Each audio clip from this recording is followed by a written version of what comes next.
Chris, welcome to the podcast, brother. Thank you for having me. Yeah. Chris Bilyk. You got it. You got it. You got it. Bilyk? Bilyk, yeah. Bilyk, Exactly. oh, Like great. that. It's a Yeah. tough one to pronounce. Is the founder of State of Gratitude, a purpose-driven lifestyle brand rooted in recovery, intention, and community. What began during his personal sobriety journey has grown into a thriving business known for its best-selling intention wrap bracelets, homemade by women in recovery, and expanding apparel line. State of Gratitude has been featured in high traffic pop ups, including Bryant Park and Chelsea Market, and hosts transformational wellness retreats in partnership with luxury hospitality brands like Melia Hotel. Chris's story is deeply personal and mission led, making for a compelling, values driven conversation about leadership, resilience, and building impact through business. Chris, tell me about your story. First of all, how sobriety came about and how that inspired you to help others and create your own company. Well, I was a hot mess express going into 2020. Back in 2019, actually, if we go back a little bit further to 2017, 2018, I'd gotten in trouble a couple times, gotten a couple DUIs, not a couple, a few. Mm, And I was kind of faced with the proposition from a judge, and he was like, "Hey, Chris, like you either need to figure out if you want to go to rehab for 30 days or if you want to go to jail for 30 days." And I was kind of like, you know what? Like, neither. I don't really think I deserve to do either one of those two things. And I kind of fought it for a long time. Uh, Eventually, like, I personally got worse and worse. Like my bottom just like kept kind of falling mm, lower and lower and lower. And yeah, I like was met with a turning point in my life in Chicago. My parents had come up to surprise me essentially and found me just like a complete wreck, like in my apartment. I didn't know that they were coming. They kind of just like knocked on the door and then I like opened the door and they were standing right there. I was completely, yeah, it was bad. It was bad to mm. say the least. Uh, they hosted a little intervention for me, and right then and there we went down to Texas, and that's where I started this like recovery journey. Uh, Nice. would love to say it was like a one and done sort of situation, but that hasn't been really my story per se. And that's usually not how it goes. Yeah, it's a It's a journey, it's a slow, process. it's like the stock market. You go up a bit, drop down a bit, but you get there. Yeah, eventually. I mean, I feel like, especially with the brand and like hosting these like launch retreats that we have uh periodically, you get to meet people, or I get to meet people from different walks of life who have their own version of like what recovery looks like to them.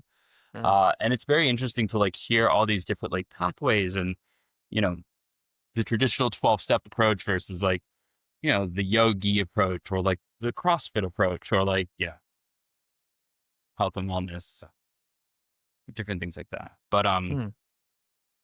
yeah. What was your question again? No, you're doing great. So the first question was, how it all started, and then I guess how that inspired you to kind of make your own company. So I was like in a sober living house in 2019. So let's say I moved into the sober living in Austin, Texas, right after I got out of rehab in Mm, November of 2019. And I was surrounded by a lot of different people from all different walks of life.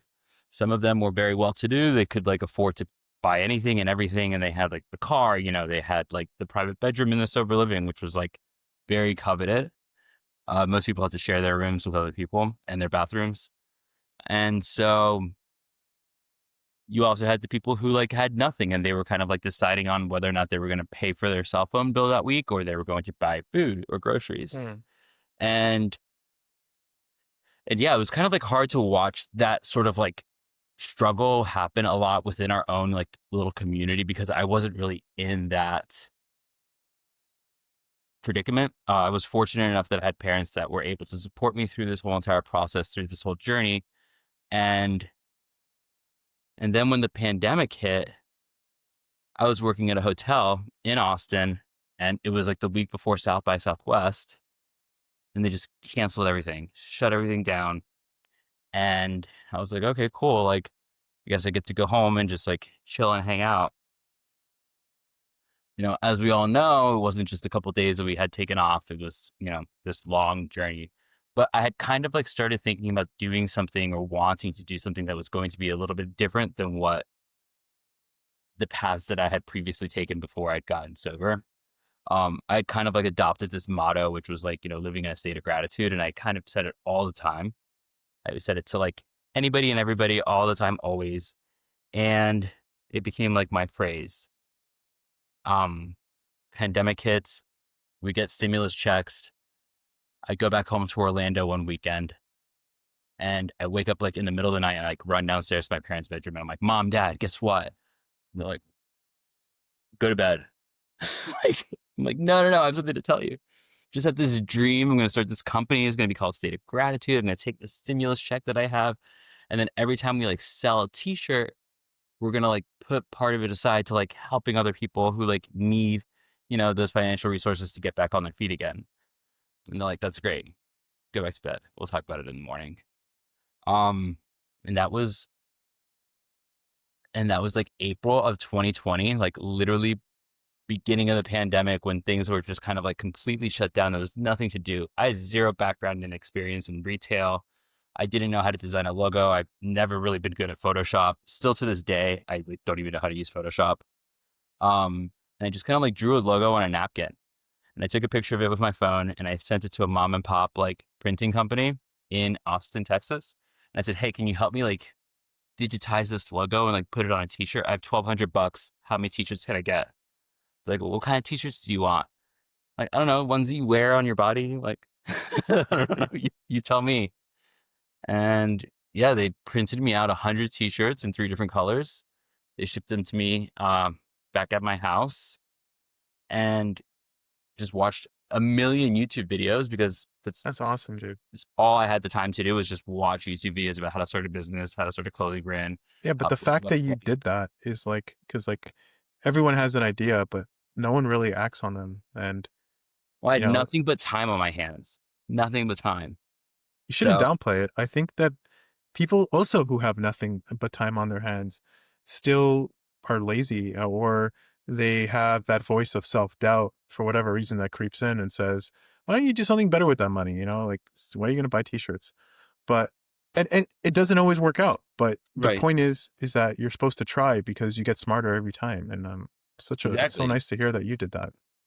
Yeah, it was kind of crazy to even think like that's how it kind of started it in the first place because now I look to where we are today and I'm like, okay, we're about to go into a holiday season. We've just made the largest inventory purchase we've ever made in our whole That's existence. awesome.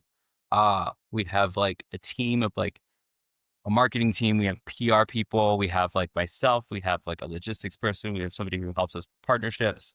I mean, like, That's and actually crazy. yeah, within 5 years, we're going to have 3 holiday pop-ups this year, one in Bryant Park, one in Union Square, both in New York. And then we're going to have our third one in Boston for the first time this year, which is super exciting. Um, But yeah, so I Chris, just, describe to me what today looks like. So what kind of products you guys sell? Who makes the products? right. Um, So today was a little bit of a crazy day. We did a oh, cute and little, Chris, sorry, just one thing. When I say today, I mean yeah, yeah, like yeah, yeah. currently. I get Yeah. it. I get it. I get it. Today was, no, but I mean, just like in general, like, Yeah. I have to stop and like kind of like have these moments where I think about like where I am today versus like where I was yesterday or like last month because every single month is just like it's like this new like aha moment or like this new like moment to myself where I'm like, okay, like that's crazy. Today we have like hoodies, zip ups, t-shirts. We have like a whole like athleisure line as well as streetwear, but our most popular products are still going to be like our intention wraps. Um, I designed these myself. I used to Hmm. make them all myself by hand. Um, they're about a Can I thousand. can I can I see them? Can you? Yeah. I checked your website. It looked really cool. Yeah, So they're nice. about 1,000 seed beans on a single thread. I source Japanese Miyuki glassine seed beans. Wow. It's a mouth. Who It's a mouth. who makes them? Who makes the beads or who makes the bracelets? The bracelets. So we actually employ people who are new to recovery from alcoholism, substance abuse, people who are trying to get Very back on their cool. feet again. We work with different women's shelters, different halfway houses, and we specifically employ women to do the work. Why? Just curiosity. What was your motivation for specifically employing women? They were the easiest to kind of like come by. Like Mm, I had met them at a at an event that I had done in Boca because I spent a lot of time in Florida, mm, and they had this whole network set up in Boca slash Del Rey is kind of like the recovery capital of the country. And yeah, I think that there's so many opportunities and there's so many ways for people to get what how do I want to say this?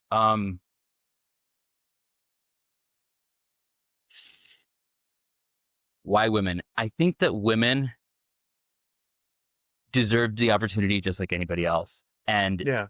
these programs were set up and designed to like to help women succeed. And I was like, what a better way to kind of like give them something to do or give like Right. uh give up control over something that I could no longer kind of like take care of on my own. Right. But also give it to somebody that I could trust, somebody that Mm, like understood who I was, where I was coming from, and was going to be able to take that project and like do it, do it justice, if you will. very nice. Let's talk about retreats, Chris. So, I think retreats are important to you. I know, like I kind of read up before we spoke, that that's something that's deeply passionate to you. Why is that the case? And why do you feel that they're so important for healing? And what do people generally take out of such an experience? So you're in Miami, right? Yeah. Do you do a lot of yoga? I do like breakdancing, which is similar Okay. poses, but I Okay. wake up every morning and I do a few yoga poses. Yes. There we So go. it's There in you short, go. yes. Okay. Well, I was doing a lot of yoga back in 2019, and I was going to all these yoga classes and all these different yoga studios. And after we started the clothing brand, uh, I wanted to try to get it in as many yoga studios as possible.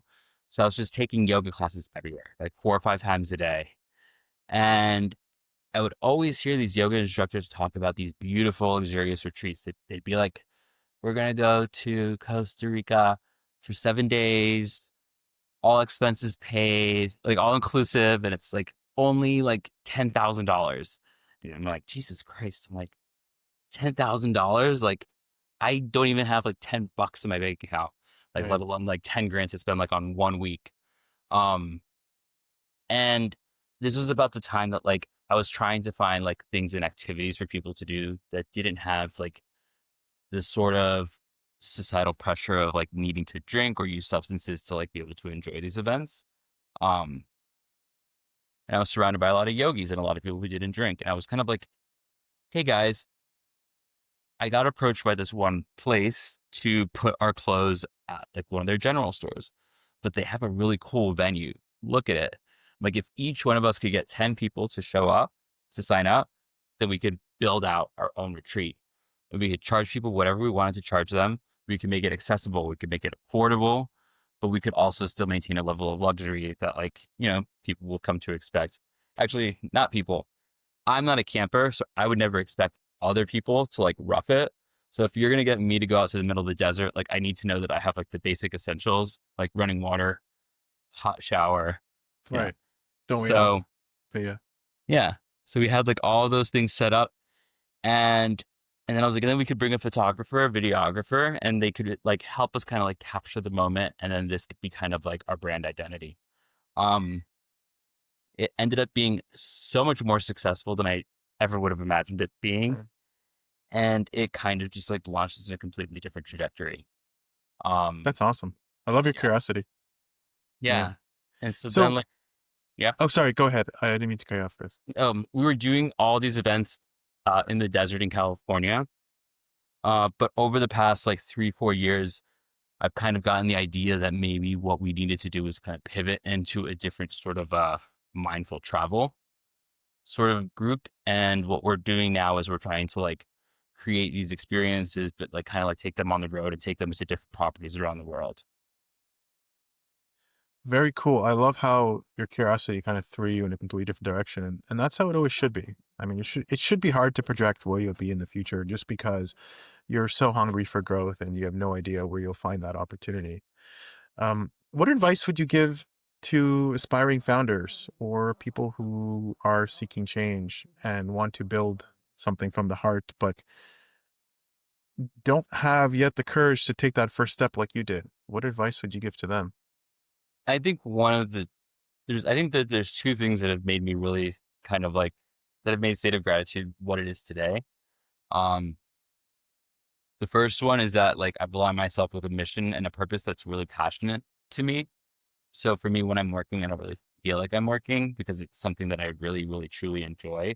And the give back is like, how would I describe it? The give back and the impact that we have on other people is invaluable at the end of the day. The notes, the messages that come in through Instagram, Facebook, emails, phone calls, voicemails, like I can't ever like I can't ever do anything else after I've seen like kind of like what this brand has been able to do for other people. Um, Awesome. the second thing that I would say probably helped me become where we are today is by keeping an open mind. Uh, if you saw like the drawings and the sketches of like what I thought State of Gratitude was going to be like on day one, and you looked at it today, you'd be like, oh, huh, it's a little different, Chris. And it'd be like, yeah, it's a lot different. Like it's a completely different brand. It's a completely different website. Like, and I think that just because of the fact that like I've been open to ideas, suggestions, and like open to change, not so like blinders focused on like what I thought, you know, this needed to be, um, has allowed, the brand to kind of like evolve and to be something bigger than just myself. So I would That's say to awesome. founders that, yeah. Super cool, man. You're honestly inspiring. And I think you're just a perfect example of how you can take lemons and make them into lemonade, and you can kind of be given just a bad hand and, kind of find yourself at rock bottom and weaponize that for not just your own success, but the success of everyone around you. Not only are you helping people, not only are you employing the right people, but, you're keeping a team going, you're providing value and inspiration to others. And it sounds about right how, it's like this is the direction you should go in because everyone around you benefits from it, yourself and those who kind of stay in your orbit. So, very inspiring to see, honestly. And Thank you. if people want to find themselves in your orbit, connect with you and whatnot, how can they reach out or find you online? So it is state.of.gratitude on Instagram, or our website is stateofgratitude.com. Very, very nice. Well, Chris, it's been an honest pleasure talking to you, brother, and keep up the great work. Thank you so much for having me.